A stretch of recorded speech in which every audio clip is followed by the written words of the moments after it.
Hi, and welcome to a Lightbits video series. In this video, we will cover the integration from Lightbits with Proxmox. We will show you how to create the virtual machine on the Lightbits volume, snapshots, restores, and the number of replicas. First, we will log in to Proxmox. Before we start with Proxmox, we first want to show you that currently there is no Lightbits configured as a storage platform to be used with Proxmox. From the menu bar, we click on Storage, and then we click on the top left menu, Add. And as you can see highlighted, there's no Lightbits yet listed. First, we have to install the Lightbits driver from the GitHub. Once that's installed, we can configure Lightbits. In this configuration, we pointed to our data paths and we also configure the number of replicas. Once that's done, we check the status to see that it's rightly configured and we can move forward. Now let us create a new virtual machine. With this virtual machine, we will select the Lightbits storage to boot from, and also when we select the Lightbits storage, we will make sure we got the correct VirtIO driver. So let us view how the steps go through and making sure that we do select the VirtIO driver.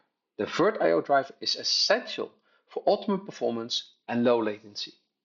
And here is where you select the Lightbits storage, and then we select the VirtIO.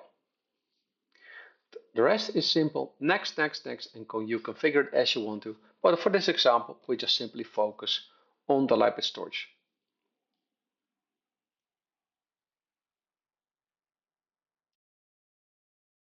First thing we do is that we check whether the volume is in Lightbits.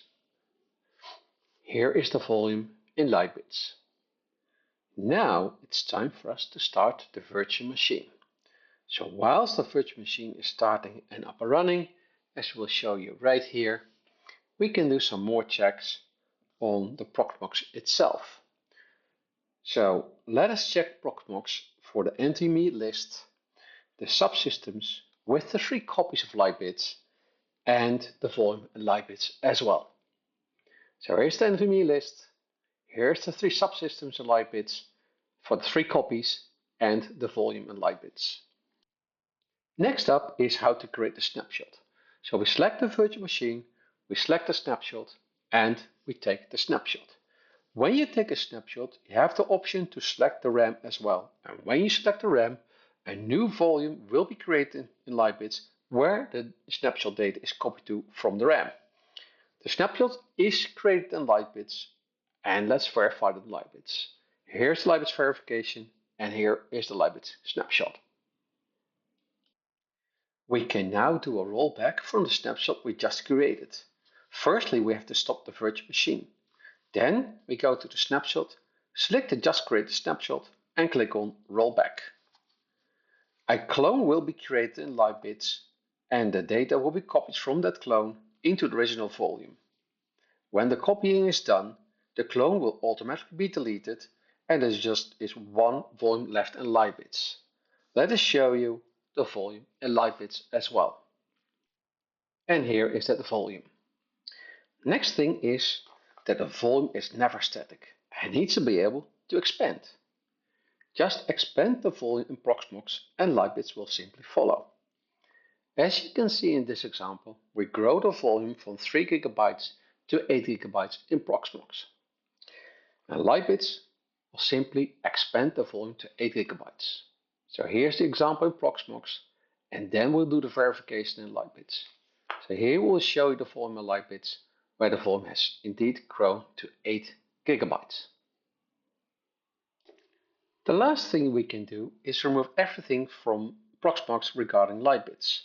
To be able to do that, firstly we'll stop the virtual machine. We remove the virtual machine, and once you remove the virtual machine, you automatically remove the volume and the snapshot in Lightbits through the API integration.